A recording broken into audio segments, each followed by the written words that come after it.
మన నారా చంద్రబాబు నాయుడు గారు కూడా చిన్నతనం నుంచి కాలేజీ రోజు నుంచి నాయకత్వ లక్షణాలతోటి అక్కడ నాయకుడుగా కాలేజీలో ఉంటూ అక్కడి నుంచి తనకి ఇష్టమని ఈ ఫీల్డ్లో రాణించాలి, నా రాష్ట్రానికి సేవలు చేయాలి, ఇక్కడ ఏమైనా సరే అవ్వాలి అనే అకుంఠిత దీక్షతో అయ్యారు.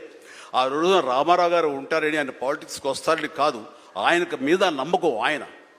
అట్లా ఏ మారుమూలు ఉన్నా నేను ఎట్లయితే యాక్టింగ్ మీద నా నమ్మకంతో నేను ఎలా ఉన్నానో అలాగే నాయకత్వ లక్షణాలతోటి పాలిటిక్స్లో రావాలి, రాణించాలి, ఇతోధికంగా ఎంతో సేవలు చేయాలని అనుకున్నారు. కాబట్టి నాయకుడిగా, స్టూడెంట్ నాయకుడిగా, విద్యార్థి నాయకుడిగా ఉన్న ఆయన పాలిటిక్స్లో రావడం ఏంటి అనుకోని పరిస్థితుల్లో అవకాశాలు వస్తే వాటిని చేజిక్కించుకుని వాటిని ఆసరాగా తీసుకుంటూ అంచెలంచెలుగా ఎదుగుతూ ఈ రోజున మనం చూసేటువంటి అద్భుతమైనటువంటి ఒక మహానాయకుడిగా ఎదిగారు.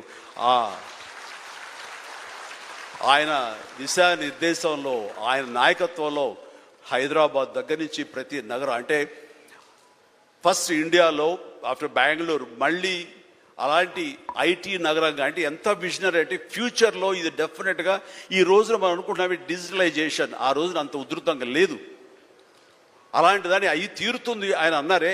ఆయన మైండ్ సెట్ ఆ రోజున అలా షిఫ్ట్ చేసుకుని దానికి కట్టుబడి ఉన్నారు. కాబట్టి ఈ రోజున ఐటీలో కానివ్వండి, అతను డిజిటలైజేషన్లో కానివ్వండి, ఇదిగో ఈ రోజున ఏఐలో కానివ్వండి, ఆ స్థాయికి వెళ్ళటానికి నాంది పలికినటువంటి పాయనీర్ మన చంద్రబాబు నాయుడు గారు.